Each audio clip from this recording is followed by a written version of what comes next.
তোমরা কিন্তু জানো যে আখি বাবার বাড়িতে আছে। শেষমেশ কিন্তু আখির বাবার সাথেও কিন্তু আখির তুমুল দ্বন্দ্ব লেগে গেল। আসলে আখির বাবা বলতে চায় যে আখির বাবার বাড়িতে রয়েছে, এই জন্য কিন্তু রিয়ার বিয়ে হচ্ছে না। আখি তার মনের কষ্ট শেয়ার করে ভেরিফাইড পেজে লিখেছে, খুব তাড়াতাড়ি আমার বাবার সাথে আমার তুমুল ঝগড়া লাগবে, কারণ আমার বাপ আর আমি, আমার কথা হইল আমার পোলারে আমি জন্ম দিছি, আমি হেইডা আমার পোলা ও হেইডাই কিন্তু আবার আমার বাপ, এটাই মানতে চায় না।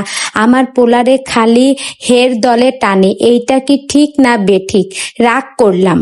তো আখির ভেরিফাইড পেজের লেখাটি ছিল এরকম, যেটি এখন আমি আপনাদের মাঝে বললাম। তো আখি কিন্তু অনেক ভালো একটা মেয়ে। আসলে আখির কপালটাই হচ্ছে খারাপ, যেখানেই যায় সেখান থেকে কেমন যেন আখির চলে আসতে হয়, এই রকম একটা ব্যাপার। শেষমেশ কিন্তু আহাত তিশার সংসার থেকে এসে আখি তার বাবা মায়ের কাছেই ছিল। সব মেয়েরাই যেটা করে বাবা মায়ের কাছেই থাকে, আখিও কিন্তু তেমনই ছিল। কিন্তু হুট করে কেমন অবস্থা হলো? আখির বাবাই যদি আখির সাথে রেগে যায় বা আখির সাথে আখির বাবার যদি তুমুল ঝগড়া হয়, তাহলে আখি কি করবে? আখি কোথায় যাবে ছোট্ট আয়াস বাবুকে নিয়ে?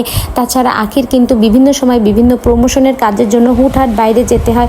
সেক্ষেত্রে কিন্তু আয়াসকে ওর নানু মানে আখির মা রিয়া এরাই কিন্তু রাখে। আখি যদি এই রকম বিভিন্ন কাজে বাইরে যায়, সেই সময় কিন্তু আখি আয়াসকে কোথায় রাখবে?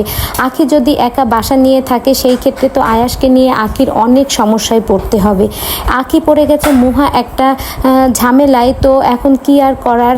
আখি যেহেতু যেখানেই থাক, ভালো থাক, সুস্থ থাক। আসলে একটা মেয়ে স্বামীর ঘর থেকে যখন চলে আসে বাচ্চা নিয়ে, তখন কিন্তু তার সে যেখানেই থাকুক না কেন তার জীবনটা একটা অন্যরকম হয়ে যায়। মানে কি আর বলবো, তোমরা যারা যারা বোঝো তারা একটু বুঝে নিও।